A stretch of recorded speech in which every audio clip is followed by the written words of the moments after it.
Assalamualaikum warahmatullahi wabarakatuh. Saudara mahasiswa sekolah vokasi yang saya banggakan, semoga Anda semua ada dalam keadaan sehat walafiat dan dalam lindungan Allah Subhanahu wa Ta'ala dimanapun Anda sekalian berada. Baik, pada kuliah kali ini saya akan memaparkan mengenai pengelolaan keuangan, ya, bagian kedua yang merupakan materi kelanjutan dari pertemuan ke-9. Nah, adapun bahasan kita kali ini menitik beratkan pada penetapan harga untuk sebuah produk atau jasa. Saudara mahasiswa, sebagaimana yang kita ketahui bahwa harga merupakan jumlah uang yang perlu dikeluarkan oleh konsumen untuk mendapatkan suatu produk atau jasa yang dibutuhkan. Nah, harga dapat didefinisikan sebagai nilai produk atau jasa yang dinyatakan dengan uang. Dengan harga maka konsumen bisa membandingkan nilai suatu produk, ya, dengan produk lainnya. Sehingga dengan demikian fungsi dari harga itu sendiri dapat dikatakan untuk menunjang aktivitas transaksi, ya, di mana saja dan kapanpun saja, sehingga dengan terbentuknya harga maka aktivitas jual beli dapat berjalan dengan baik dan tanpa batasan. Nah, fungsi yang kedua, harga bisa membuat segala transaksi semakin mudah, ya. Harga bisa menjadi alat tukar antara penjual dan pembeli dengan uang sebagai penentu besar kecilnya transaksi. Fungsi yang ketiga, harga bisa menjadi acuan untuk memperhitungkan besar kecilnya nilai suatu produk yang akan dijual. Nah, dengan harga, konsumen juga dapat melihat faktor apa saja yang terdapat pada suatu produk atau jasa yang diinginkannya. Nah, harga juga bisa membantu konsumen untuk mengambil keputusan tentang manfaat terbaik yang dapat diperoleh dari produk atau jasa yang akan dibeli, ya, yang akan dibeli berdasarkan daya beli si konsumen tersebut. Saudara sekalian, ya, harga ini ya sangat berpengaruh terhadap laba, ya, di mana laba merupakan pendapatan total dikurangi biaya total. Biaya total ini terdiri dari biaya tetap dan biaya variabel.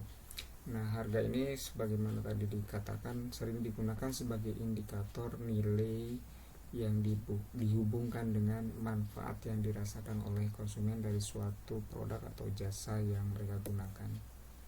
Definisi harga seperti yang saya katakan tadi di awal. Nah, si perusahaan di dalam menetapkan harga biasanya ada langkah-langkah tertentu yang mereka tempuh, ya, sebelum harga akhir ditentukan.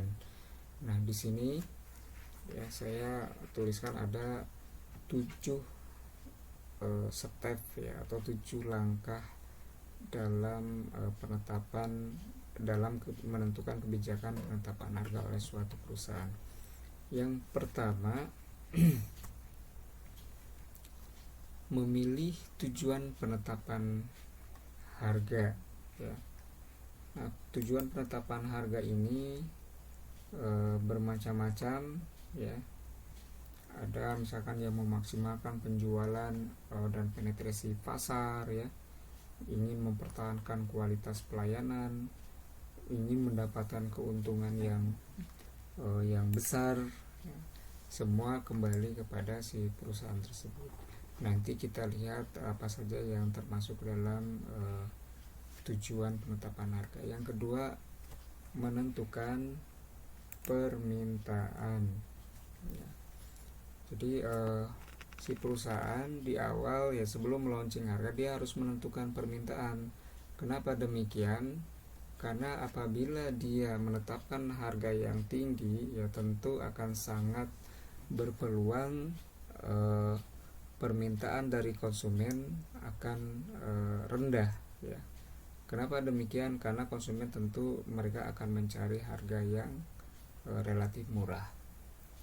Demikian juga sebaliknya, ya. Jika harga yang ditetapkan itu rendah, maka peluang permintaan dari konsumen akan semakin tinggi. Jadi ini sangat terkait dengan hukum pasar. Yang ketiga, memperkirakan biaya. Yang ketiga, memperkirakan biaya, ya. Jadi perusahaan di dalam memproduksi suatu barang, ya, atau menghasilkan suatu jasa, biasanya mereka ya mengeluarkan anggaran untuk memproduksi barang dan jasa tersebut. Dan perusahaan biasanya ya ingin menutupi biaya produksi, biaya distribusi, ya, biaya penjualan, termasuk tingkat pengembalian yang wajar, ya, untuk usaha dan resiko yang ditimbulkan dari usahanya. Sehingga dengan demikian mereka ya harus bisa memperkirakan biaya terlebih dahulu agar dapat menutupi ongkos produksi yang mereka keluarkan. Dan tentunya dalam memperkirakan biaya ini, profitabilitas tidak selalu dijadikan sebagai hasil akhir. Yang termasuk di dalam biaya-biaya yang diperkirakan biasanya biaya tetap, ya, biaya variabel, serta biaya total, serta biaya rata-rata. Yang keempat, menganalisis biaya, ya, harga dan penawaran pesaing. Nah, biasanya sebelum penetapan harga, si perusahaan harus mengintip-ngintip ya harga dan penawaran pesaing dengan catatan produk yang dipasarkan itu sama atau identik dengan produk pesaing. Nah, biasanya apabila fitur produk yang dihasilkan oleh si perusahaan A itu lebih baik daripada fitur produk yang dihasilkan oleh perusahaan B, tentu si perusahaan A bisa bisa menetapkan harga yang lebih tinggi dibanding dengan perusahaan B. Demikian sebaliknya, jika si perusahaan A dia menghasilkan produk yang fiturnya lebih rendah dibanding fitur produk yang dihasilkan oleh perusahaan B, ya, maka tentunya dia harus menetapkan harga yang lebih rendah daripada si perusahaan B. Kemudian yang kelima, memilih metode penetapan harga, ya. Nah, perusahaan dalam hal ini harus memilih metode penetapan harga yang mencakup satu atau lebih dari 3 pertimbangan. Nah, di mana terdapat 6 metode dalam penetapan harga, yaitu penetapan harga markup, ya.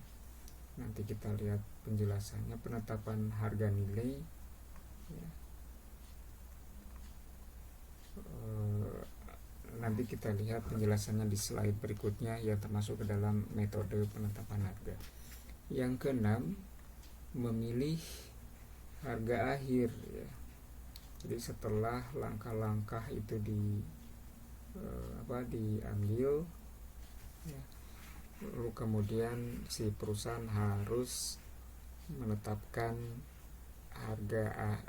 harga akhir, ya. Yang ketujuh, ya, menyesuaikan harga. Nah, apabila setelah harga akhir diambil kemudian di launching ke pasar gitu, ya, tentu setelah itu akan ada evaluasi dan proyeksi, ya.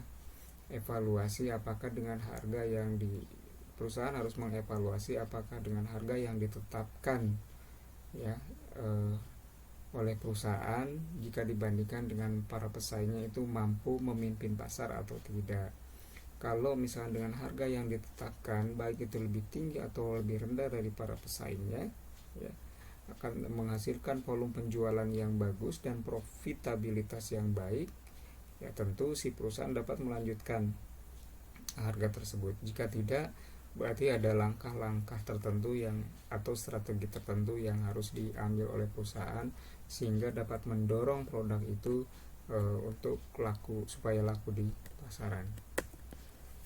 Nah, seperti yang saya katakan tadi ya, terdapat 4 tujuan dari pricing.